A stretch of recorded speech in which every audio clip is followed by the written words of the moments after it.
La parole à Sylvie Tarozzi, ingénieure de recherche au département Recherche et Développement de France Télécom et non directrice de la prospective. Elle est experte senior en sciences humaines et sociales et a réalisé de nombreux travaux de prospective. Elle s'intéresse notamment à la place que pourraient occuper les technologies d'information et de communication dans des domaines comme la santé, le transport et le développement durable. Alors, ça, c'est pas très grave.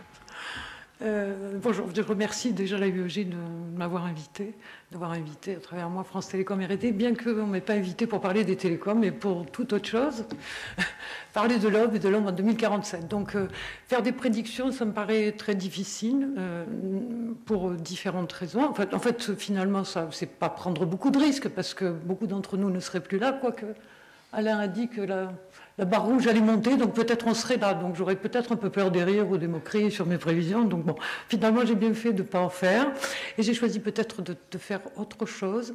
C'est effectivement de regarder aujourd'hui les grandes évolutions qui pourraient être les évolutions les plus structurantes dans les années à venir.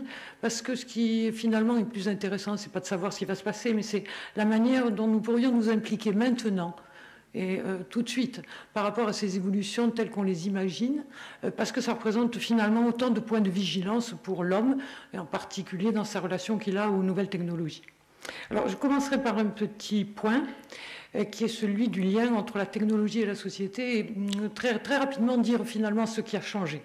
Alors ce qui a changé, c'est probablement le sens du progrès. On part du 19e siècle, et encore en 1947, et d'autant plus en 1947, parce que là, il fallait vraiment équiper les gens. Finalement, le progrès technique est synonyme de progrès social, et personne ne remet en cause tout à fait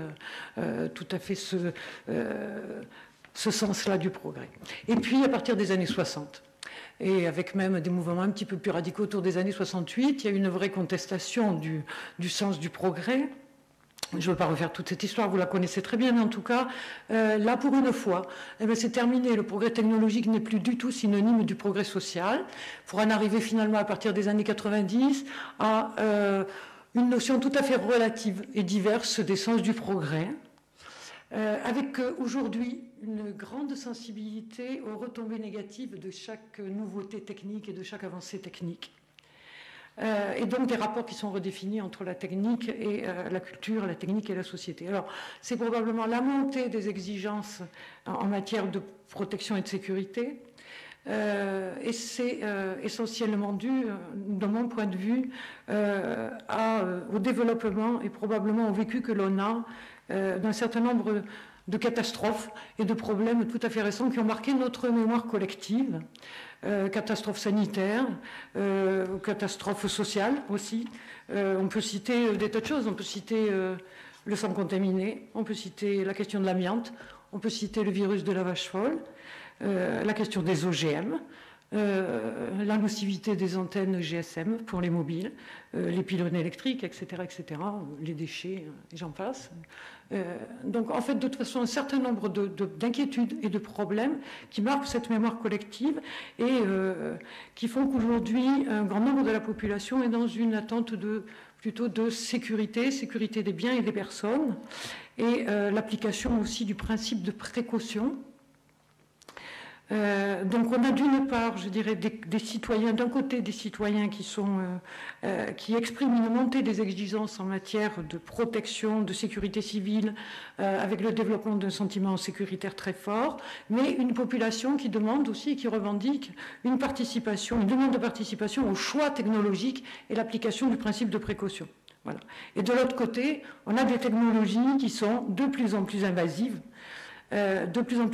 touchant à la personne et à son intégrité. Tout à l'heure, on a eu quelques exemples. Donc tout ça, ça peut donner un certain nombre d'évolutions qui sont tout à fait envisageables, c'est-à-dire la montée de controverses sociales autour des nouvelles technologies et des choix technologiques qui sont faits. C'est une possibilité. L'explosion une demande de moralisation du monde avec l'explosion des éthiques appliquées dans un certain nombre de secteurs, dans le domaine de la santé par exemple.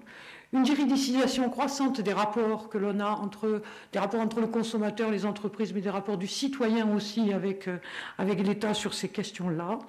Voilà en tout cas un panorama autour des questions de confiance et de sécurité et autour des questions du sens du progrès dans ce qui a changé ces quelques dernières années et qui constitue un premier point de vigilance que nous aurons à travailler. Le deuxième point de vigilance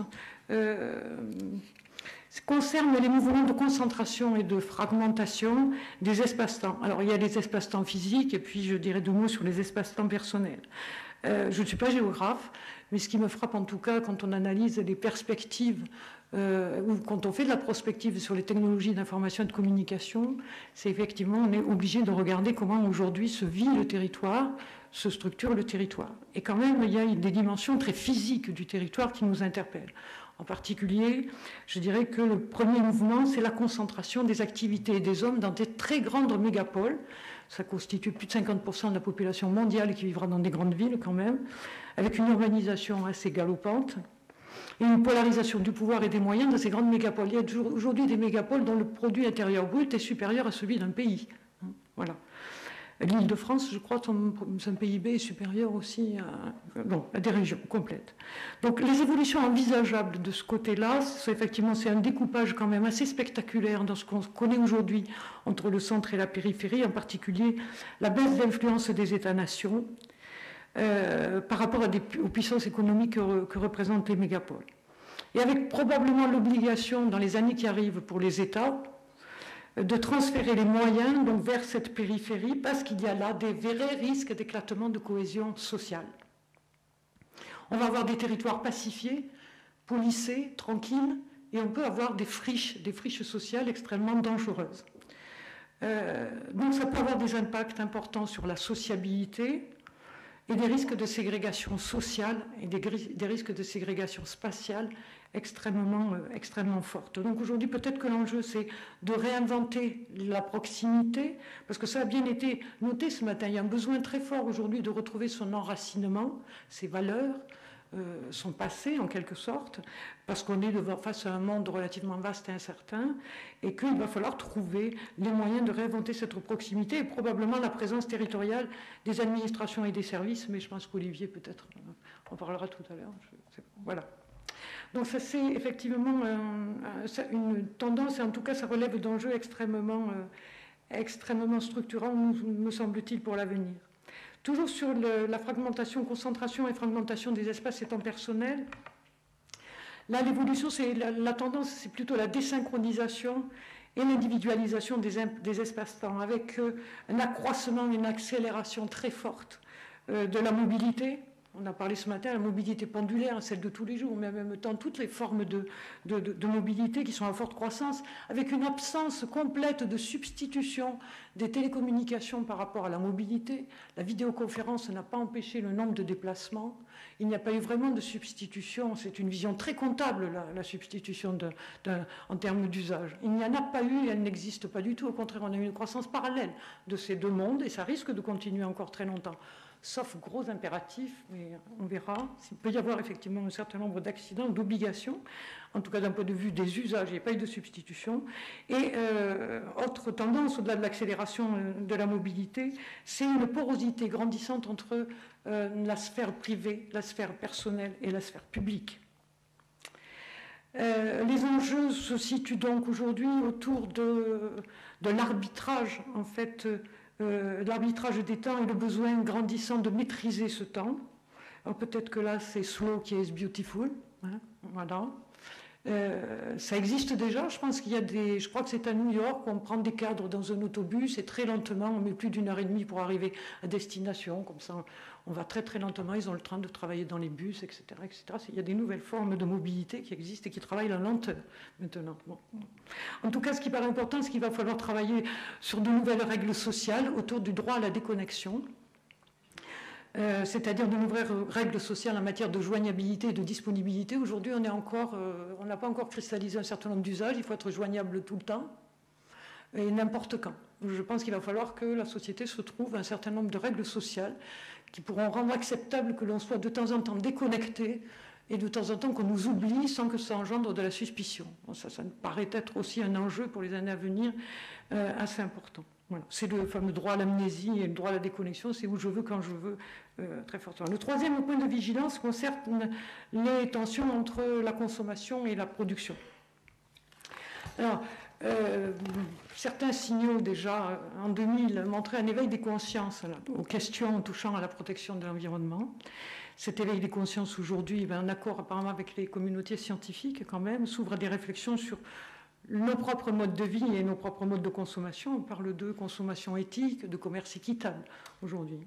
Donc derrière ce qui est encore quand même qu'un concept, parce que quand on regarde la réalité effectivement du commerce équitable, les chiffres sont encore très très faibles, on est quand même dans l'intentionnel, mais derrière ce qui est encore qu'un concept, ce sont quand même des changements culturels, comportementaux et techniques qui vont requérir la mise en action de démarches probablement proactives de la part des industriels, des démarches tout à fait proactives et innovantes. D'abord, je pense au processus de développement dans nos entreprises, pour les innovations technologiques qui ne peuvent que prendre en compte donc, cette nouvelle réalité pour être vraiment en phase avec les impératifs. Je pense en particulier qu'il va peut-être falloir arrêter de continuer à créer des objets à durée déterminée, les ODD, celles qui font qu'on sait que c'est renouvelable au bout d'un an, qu'il faut que ce soit renouvelable pour que l'industrie fonctionne. Je pense qu'il va falloir penser à innover probablement autrement, c'est un des enjeux un peu importants. En tout cas, la manière dont seront pris en compte ces nouveaux besoins sera sans doute un facteur globalement de toute façon d'adhésion des consommateurs, et on a tout intérêt effectivement à aller.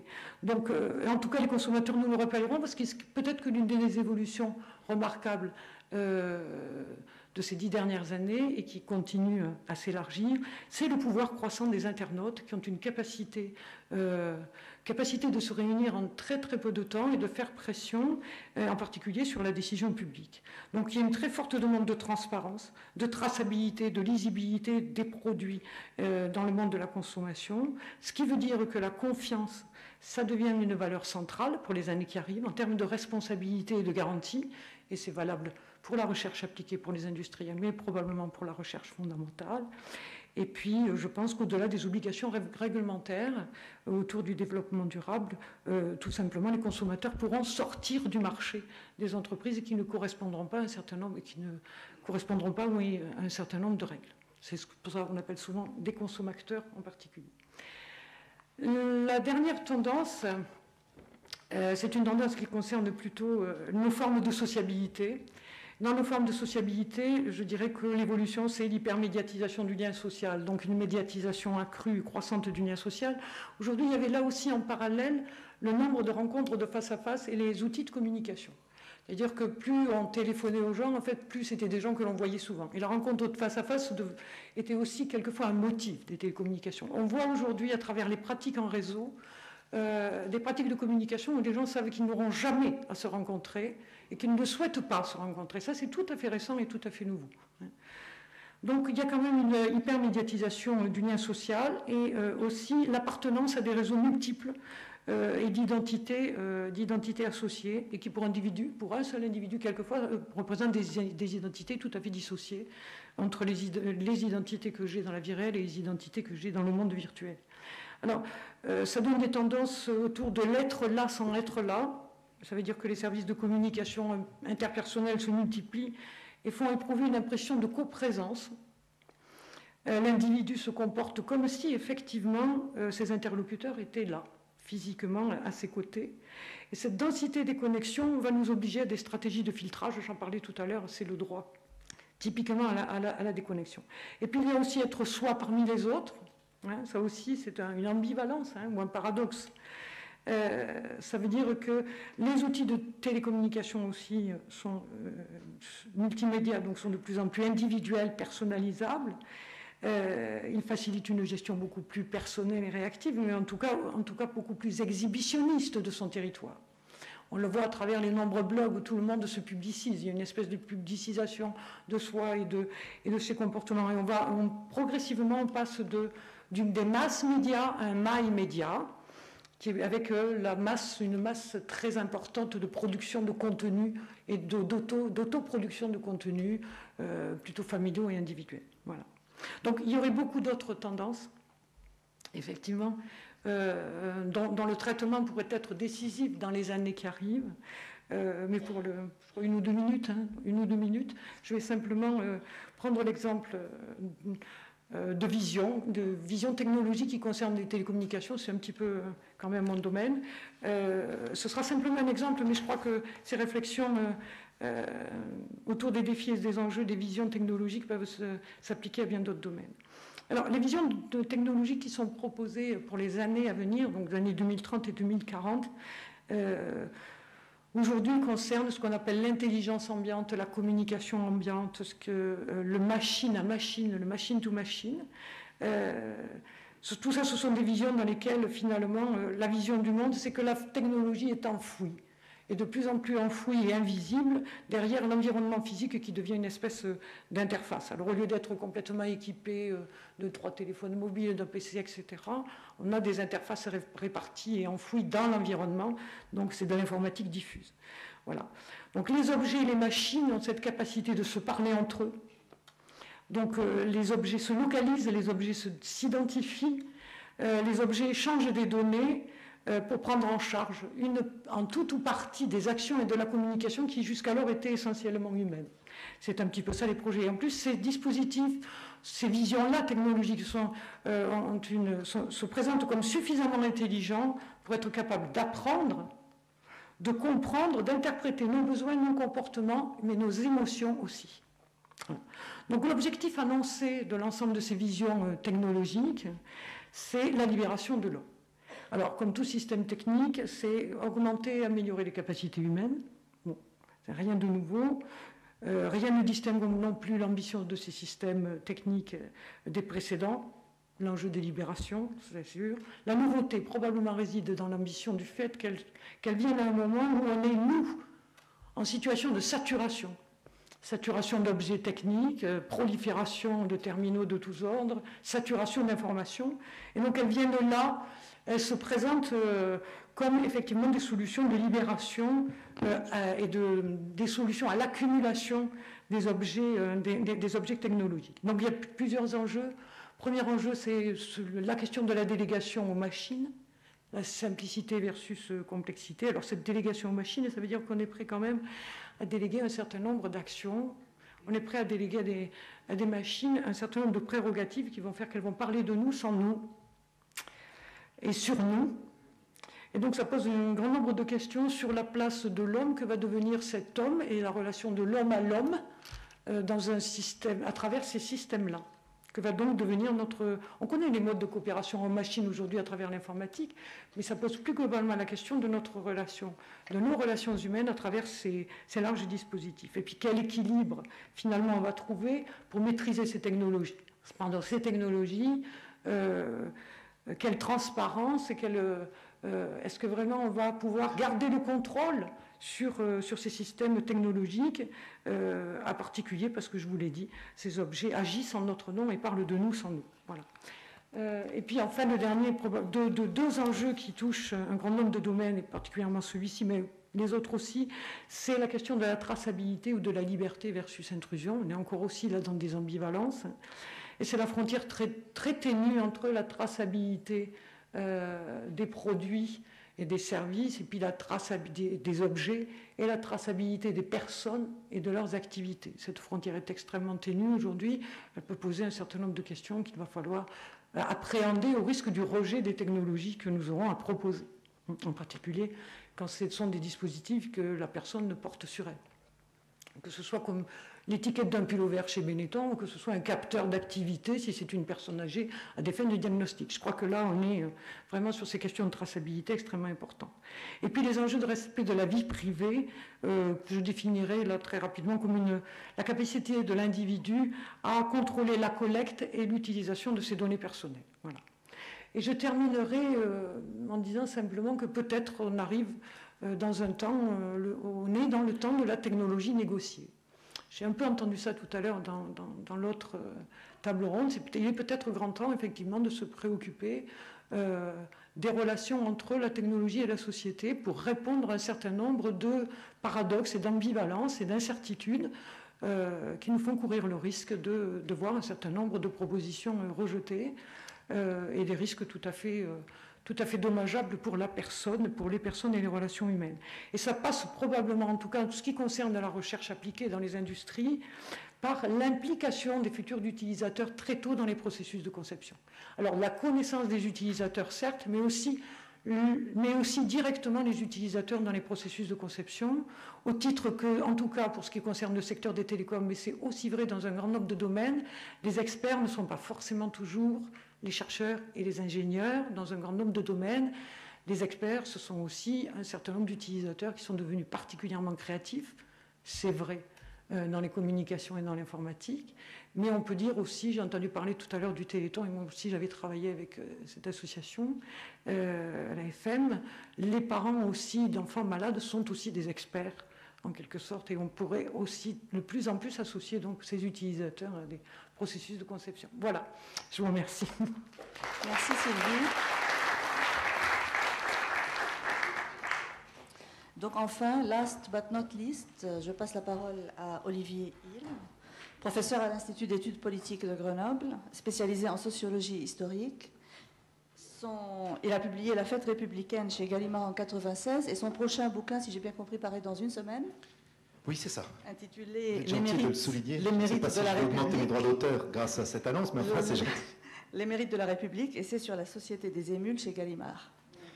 Merci, je vais être rapide. Il est 18h30, nous sommes tous déjà très fatigués, nous avons débordé de beaucoup, le temps de la conclusion va surgir. Je voudrais juste limiter mon propos en quelques minutes sur un point. Ce point, c'est faire comprendre, je vais en tout cas m'efforcer de le faire comprendre combien la société innove, autrement dit, combien l'innovation n'est pas limitée aux technologies, aux machines ou aux sciences. Et je reviendrai sur ce mot. Alors la société innove, oui, constamment, et s'il faut en croire le nombre de festivals d'idées qui se déroulent à Grenoble, tout le monde le sait, sauf la plupart des Grenoblois. La nouvelle critique sociale, le forum Libération, le 23 et 24 novembre prochain, le forum sur les expérimentations sociales. Il faut croire que Grenoble attache son nom aux yeux des non-grenoblois à cette histoire de l'innovation sociale et politique de façon suffisamment éloquente pour qu'un certain nombre d'acteurs, d'opérateurs, si vous voulez, viennent s'encanailler ici comme pour se draper du fameux mythe grenoblois. Alors je ne sais pas ce qu'il en est du fameux mythe grenoblois. En tout cas, si l'étoile a disparu, sa lumière, elle, reste encore très vivace. Alors, je n'y vois pas, permettez au chef d'établissement de glisser ce petit mot, je n'y vois pas seulement un hommage à l'importance des sciences politiques à Grenoble, deuxième centre français. Là aussi, je suis persuadé que je vais apprendre beaucoup de choses aux gens qui sont dans cette salle. Plus sérieusement, j'y vois simplement la prise en compte de ce que la société ne correspond pas aux images qui ont été brossées dans nombre de présentations aujourd'hui encore. C'est-à-dire une sorte de page blanche sur laquelle on pose une écriture. Les technologies vont conduire, gouvernent, commandent, créent, suscitent, occasionnent, comme si en face il n'y avait pas d'individus, on présente comme des animaux même, des individus qui s'en saisissent, les déforment, les dénaturent, se les approprient, en font d'autres choses que ce pourquoi elles sont faites. Bref, comme si cet individu était inexistant. Alors, la société n'est pas une page blanche. La société n'est pas plus une cire molle qui se pétrit, se façonne, se sculpte. Elle a sa propre capacité à construire ses priorités, ses choix, ses valeurs, organiser ses contestations, mettre en scène ses conflits, et on le sait suffisamment lorsqu'on regarde simplement ce qui se passe dans les rues. Alors, cette dimension, je crois qu'il faut lui accorder beaucoup d'attention. Surtout à Grenoble où, tout de même, et c'est le petit survol auquel je voudrais vous inviter, nous avons eu des phases extrêmement importantes, extrêmement vivaces, de création de nouveautés. Alors, puisque nous en sommes à 2047, permettez-moi de sauter très en arrière dans le temps, et première illustration, de vous inviter à réfléchir, je prendrai seulement le fil directeur de Grenoble, on pourrait parler de la France, mais prenons cette ville, puisque nous y sommes. 1787. Ce qui s'invente, ce qui s'innove, ce qui se crée, c'est le principe du vote par tête. Alors, lors Nous sommes un an avant la journée des Tuiles, un an avant la célèbre réunion des États généraux au château de Vizille, et il prend cette idée à des hommes qui devaient franchement être farfelus, qui devaient être des sortes de fous furieux, avant que le concours Lépine ne soit inventé. Voilà que ces gens inventent ce principe.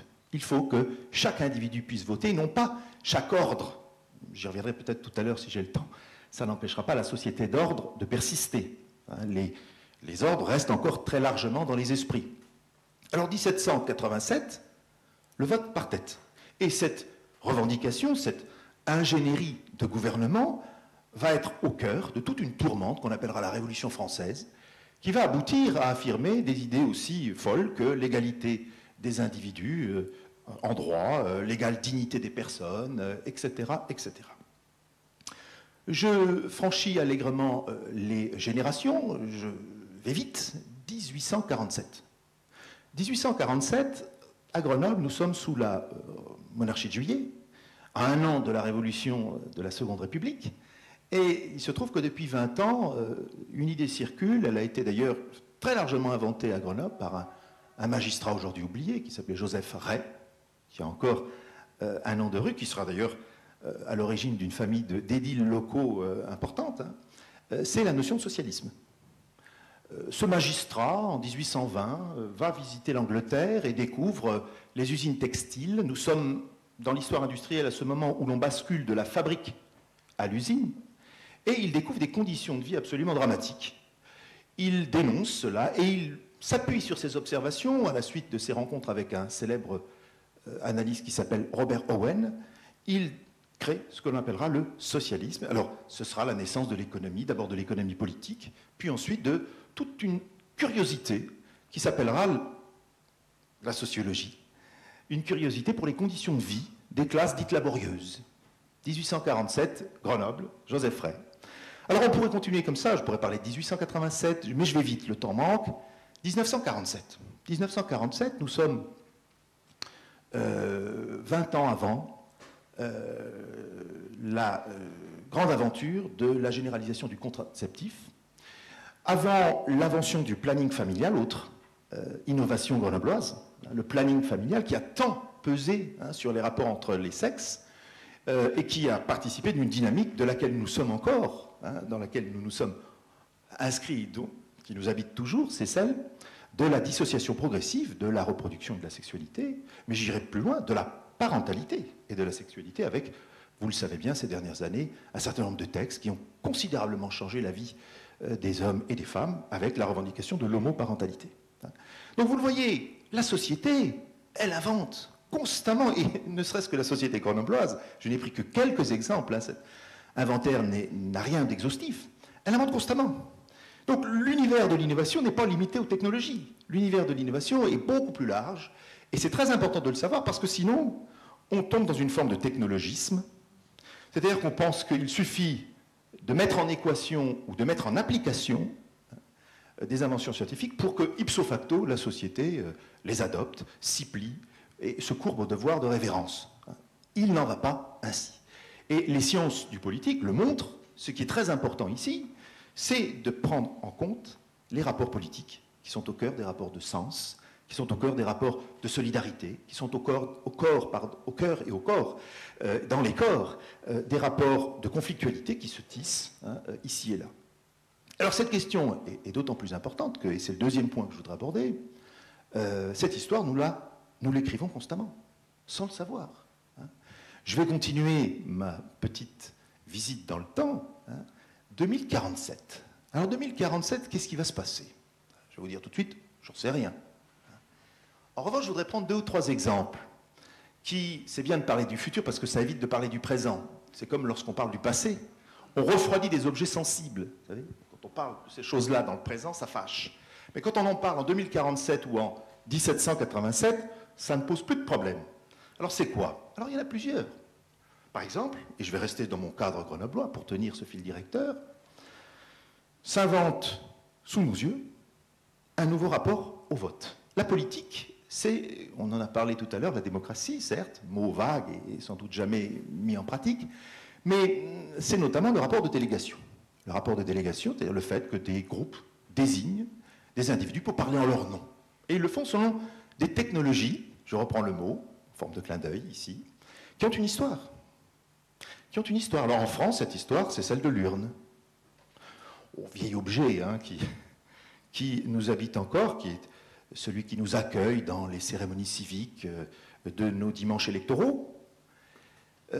Dans des laboratoires de recherche et développement de France Télécom, on a, ces dernières années, travaillé hein, à mettre en place des dispositifs beaucoup plus élaborés, des dispositifs qui sont des machines à voter.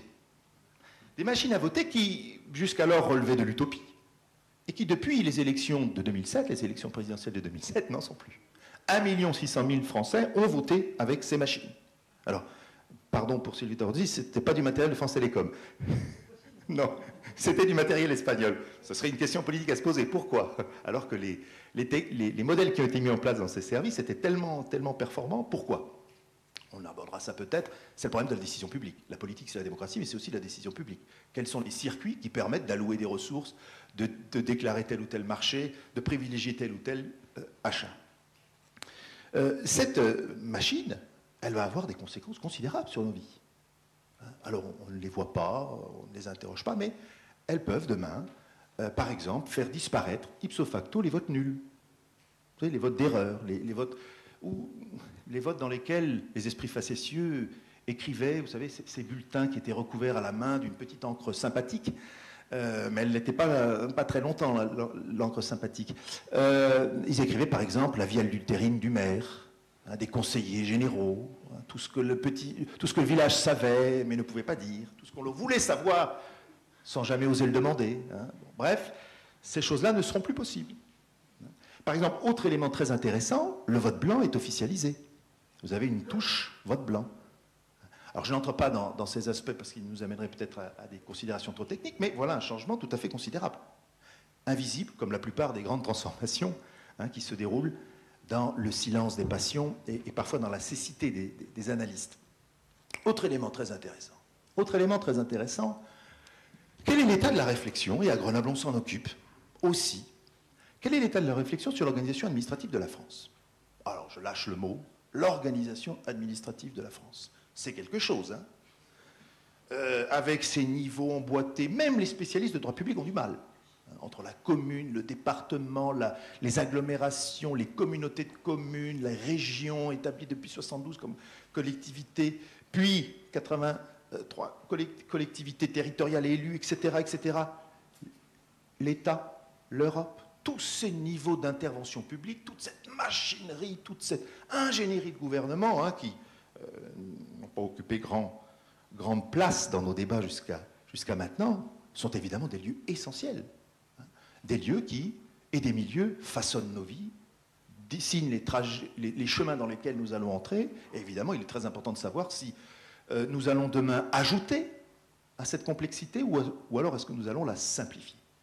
Est-ce que nous allons soustraire? Voilà une question très intéressante et je rappelle au passage qu'en 1970, à Grenoble se tenait un célèbre colloque sur la décentralisation qui a été au cœur de l'aventure de la DATAR hein, et des premières mesures de décentralisation en France. Là aussi, Grenoble a occupé une place tout à fait centrale.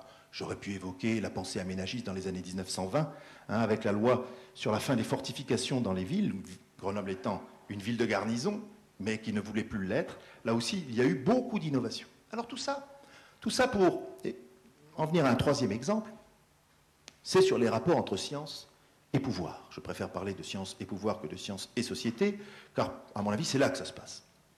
Eh bien, il se trouve, permettez-moi ce petit cocorico, qu'on innove aussi sur ce terrain, puisque Grenoble est la deuxième ville, après Paris, à 1 an d'écart, à lancer des formations. Des formations qui rompent avec le cloisonnement scientifique, si cher à nos académiques. C'est-à-dire, par exemple, et Dominique Grand est dans la salle, il le sait bien, nous avons lancé un master, Sciences, Techniques et Démocratie, qui s'adresse aussi bien à des élèves ingénieurs qu'à des élèves de Sciences Po, et qui propose des enseignements aussi bien tirés des sciences de l'ingénieur que des sciences sociales.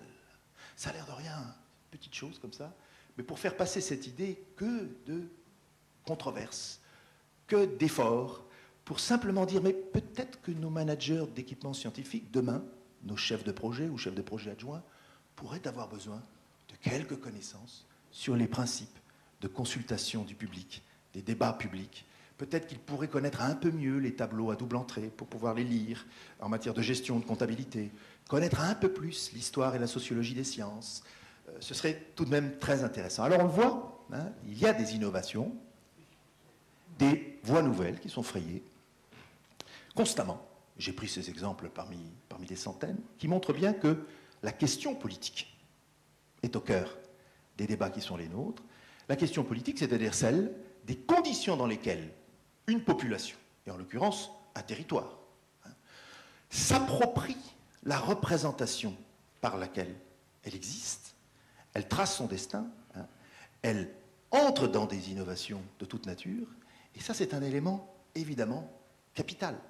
On a évoqué tout à l'heure avec Alain Franco l'importance de la démographie, et il faisait part, on le sait trop bien, hein, en ce XXIe siècle qui en suit un autre, qui nous a administré cette preuve de manière, hélas, tragique.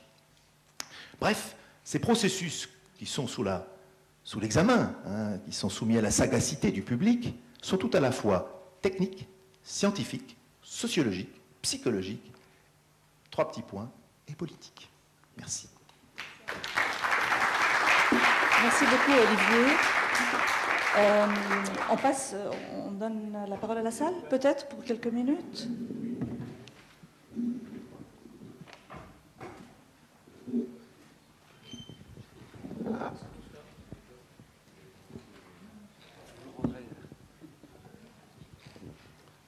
Bernard Troulet.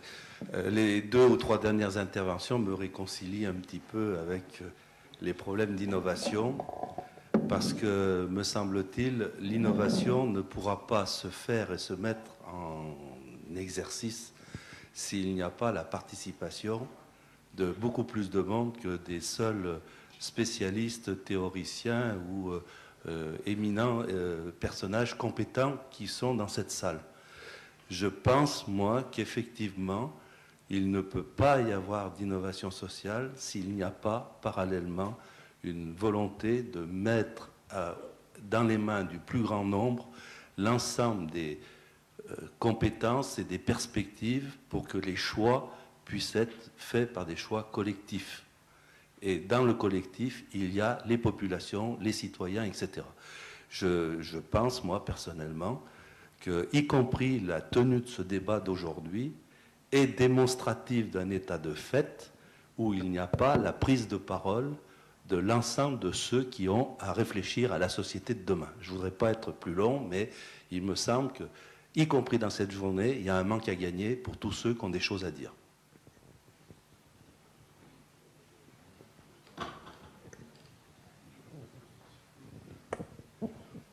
Alors, moi, je suis intervenu sur le vieillissement, l'homme, mais c'est vrai que dans ma recherche, je suis très passionné des technologies.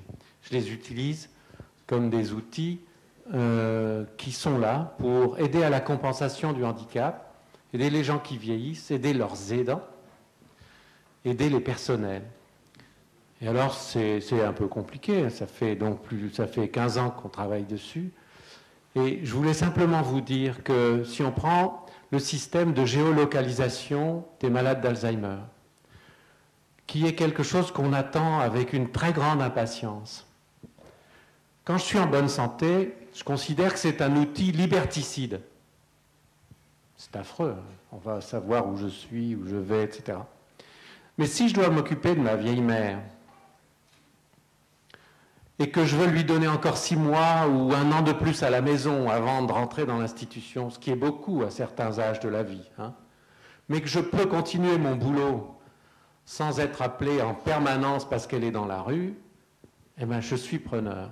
Alors, France Alzheimer, Île-de-France, grâce à Vincent Rial, qui est un garçon tout à fait intéressant, qui vient de faire une thèse, une deuxième thèse d'ailleurs, d'éthique et de technologie, sur les usages. Il a fait une enquête sur 250 familles qu'il a interviewées avec un très grand nombre de questions pour savoir si ces familles, quelle était l'ambiance. Est-ce que les familles d'Alzheimer sont technophobes ou technophiles?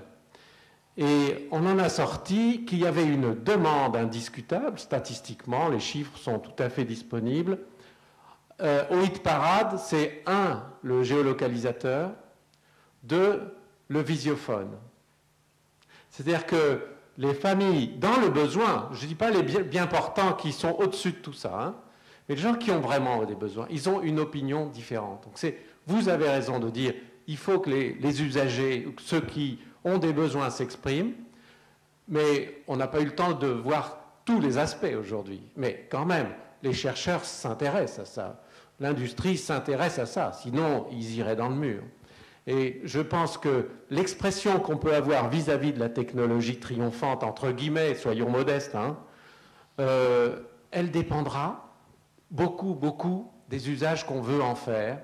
Et attention, nous, bien portants, de ne pas effectivement porter des avis péremptoires. Il faut aller dans les petits coins, et là, vous avez eu raison.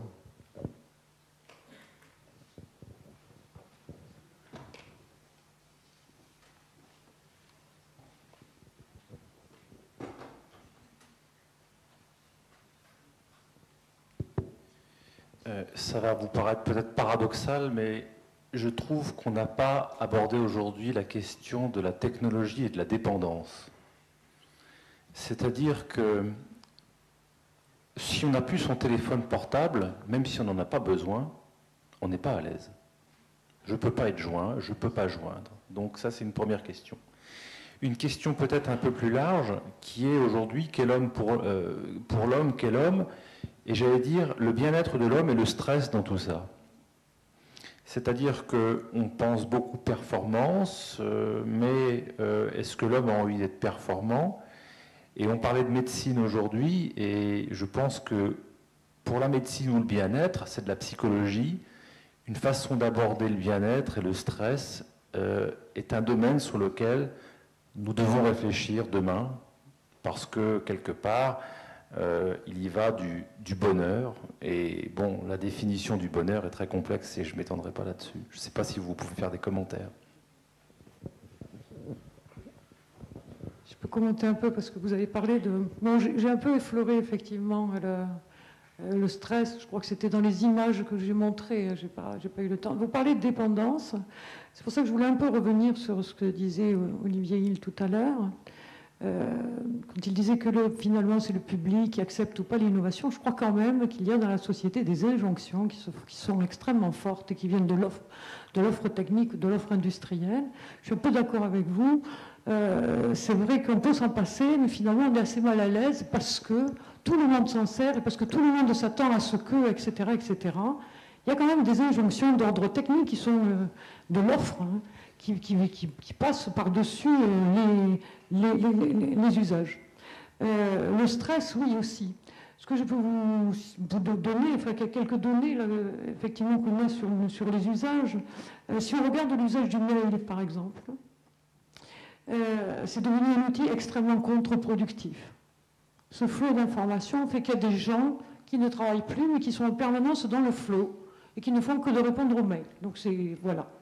Non seulement ils sont saturés d'informations, ils sont extrêmement stressés, mais en plus, c'est vraiment complètement contre-productif. Ils ne travaillent plus, ils sont dans le flux. Voilà. Donc il y a un certain nombre de... Alors vous avez dit dépendance, moi je pense que ce sont vraiment des injonctions sociales. Hein. C'est pour ça que j'ai parlé tout à l'heure de droit à la déconnexion. Le droit à l'amnésie, c'est effectivement l'amnésie, c'est toutes ces données qui sont prises sur moi, à un moment donné, j'ai le droit à ce qu'elles soient effacées, par exemple. Donc ça, ce sont des dimensions sur lesquelles il faut qu'on travaille. Mais qu'on travaille un peu dans le sens, je disais, Alain Franco en a parlé, c'est-à-dire qu'il faut écouter un peu tout le monde. Et c'est vrai que ce qu'on peut dire, par exemple, des étiquettes RFID qui vont permettre la géolocalisation des personnes âgées, à un moment donné, c'est vrai qu'on peut se poser la question de la liberté et du choix de la personne à prendre des risques. Il y a un certain nombre de personnes âgées qui l'ont refusé parce qu'elles ont dit « moi je suis plutôt dans une culture du risque, je déciderai » et ce n'est pas parce que ce sont mes enfants qui sont prescripteurs qui vont me l'imposer. Par contre, il y a des gens qui sont en recherche d'autonomie et pour retrouver cette autonomie, ils souhaitent malgré tout être rassurés et pour repartir à la reconquête de cette autonomie, ils souhaiteraient avoir des dispositifs techniques qui à un moment donné viendraient à leur secours. Voilà. Donc je crois qu'il faut écouter un peu tout ça. Alors des addictions, il y en a et des vraies, il y en a, qui sont liées effectivement aux outils d'information et de communication en particulier. On en connaît autour des jeux vidéo, le mail aussi, hein, il y a quand même des gens, et des cadres qui sont incapables aujourd'hui de passer un week-end sans consulter les mails. On est dans des phénomènes d'addiction tout à fait réels. Voilà, c'est tout ce que je peux vous dire. Le bonheur, c'est plus compliqué. Oui, dans le sillage de ce que vient de dire Sylvie, les spécialistes des sciences sociales aiment bien travailler sur des individus situés. Pour eux, les citoyens, ce n'est pas des hommes sans qualité. Et ils ont beaucoup de peine à entrer dans le vocabulaire de l'homme, avec un grand H. Pourquoi ? Parce que lorsqu'ils vont à l'hôpital, ils découvrent que, selon les croyances religieuses des patients, l'acte chirurgical ne va pas être aussi simple. Lorsque vous tombez sur des témoins de Jéhovah, la transfusion sanguine va poser problème.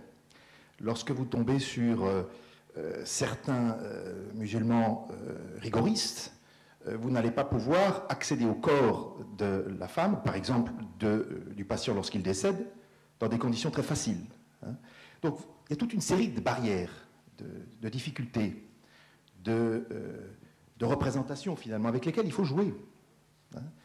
On pourrait dire la même chose avec les fameuses catégories que nous utilisons. Tout à l'heure, on parlait des vieux. Pour l'historien que je suis, c'est un concept éminemment compliqué. Alors, il n'est pas plus simple de dire ce que c'est qu'un jeune. Qu'est-ce que c'est qu'un jeune ?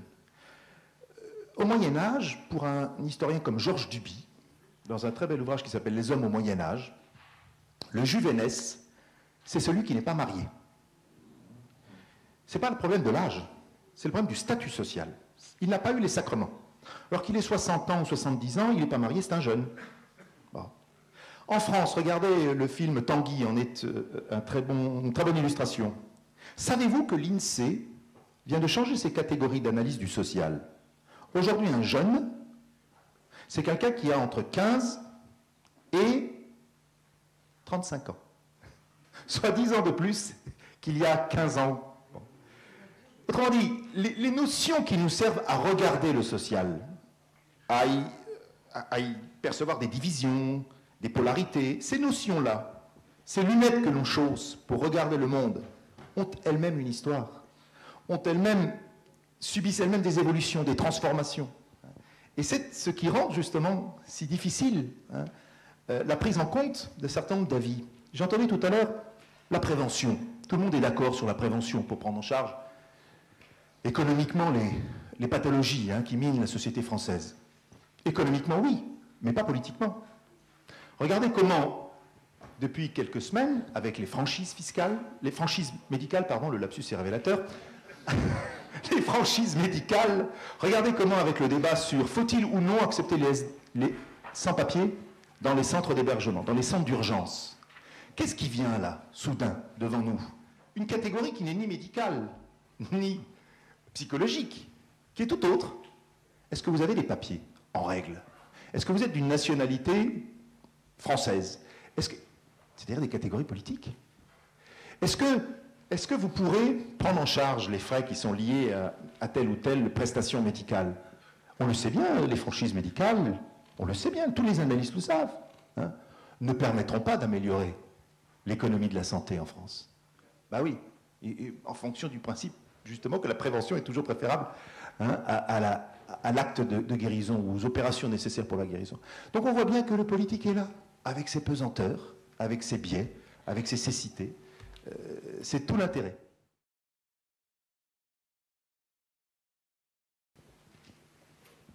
Je vais vous arrêter, peut-être, si vous permettez. Donc, restez là, on va conclure ensemble, mais rassurez-vous, je n'ai pas prévu un speech d'1h15, seulement d'1 heure. Donc, je voudrais d'abord remercier les personnes morales. Vous savez que la UEG est une association qui regroupe des personnes physiques et des personnes morales. Et je voudrais remercier les personnes morales qui sont sur cet écran, c'est elles qui nous ont permis d'organiser cette journée. Bien sûr, ça ne fonctionne jamais qu'avec des personnes morales. Personnes morales, comme l'on dit, son nom l'indique, elles sont morales. Donc je remercie aussi ceux qui sont intervenus aujourd'hui. Donc vas-y, tu peux appuyer sur ton bouton. Donc les intervenants de ce matin, ceux de la table ronde, et puis toute l'équipe aussi, donc tous les intervenants des conférences, des tables rondes, l'équipe des 60 ans. Je voudrais également penser à celui qui nous a donné l'idée de cette journée, c'est-à-dire à Georges Lespina. Le petit commentaire que je pourrais faire est que l'AUEG, c'est une association. C'est-à-dire que les actes qu'on déclenche, les actions que l'on déclenche, ce sont les adhérents, personnes physiques et personnes morales, qui en décident. Et donc, on n'est pas une collectivité, on est une association. Donc, c'est pas une réponse à votre intervention auquel j'adhère par certains aspects. Mais vous voyez, dans ce qu'on a vécu aujourd'hui, que c'est quand même plus facile de faire venir des grands conférenciers, et tout le monde est satisfait. Je ne dis pas un grand conférencier parce qu'il y en a devant moi, mais c'est vrai. Avec des grands conférenciers, on arrive à satisfaire un public. À partir du moment où on se lance dans ce que la UEG fait, c'est-à-dire des séminaires, des tables rondes, on part toujours un peu insatisfait, quoi. On dit celle-ci aurait dû durer plus longtemps, d'ailleurs ils auraient dû parler de ça. C'est le lot de ce que nous faisons, de la UEG, et c'est pour cette raison que vous avez dans vos sacoches un petit questionnaire qui dit de quoi pensez-vous qu'on devrait, quelles actions, quels sont les thèmes qu'on devrait continuer à faire, quelles sont les actions que l'on devrait mener. C'est comme ça que chaque année, on décide des actions de l'année suivante. Les adhérents sont sollicités, et donc vous-même, vous n'êtes pas forcément tous adhérents, mais faites-nous le plaisir de répondre à cette sollicitation pour savoir quelles sont dans les 4 orientations de l'AUEG ce qui vous semble les orientations et les actions qu'il faudrait conduire pour l'an prochain. Par rapport à tous les échanges qu'on vient d'avoir, je ne vais pas me relancer dans une synthèse. Je pourrais, mais ça c'est le taux de glucose, cette fois certifié. Je trouve que sur l'innovation, pour moi, je trouve qu'il n'y a que deux extrémités. Soit l'évolution, l'innovation viendra parce qu'on y est contraint, par des contraintes extérieures à l'homme, extérieures à nous, qui prennent des tas de formes, et on pourrait passer la soirée sur ça veut dire quoi, contrainte extérieure. Soit l'innovation et l'évolution se produisent parce que ça nous intéresse. Et la notion d'intérêt, elle aussi, est à décliner sous toutes ses formes. Toutes ses formes. Moi, j'aime mieux celle dans l'intérêt, celle qui se pense aussi au plaisir. Et donc, c'est ainsi que je voudrais terminer. Il me semble qu'il faut innover en essayant de rechercher quand même un certain plaisir. C'est pour ça que je vous invite tous à un cocktail. Et je vous souhaite de bien rentrer chez vous. Bonne soirée.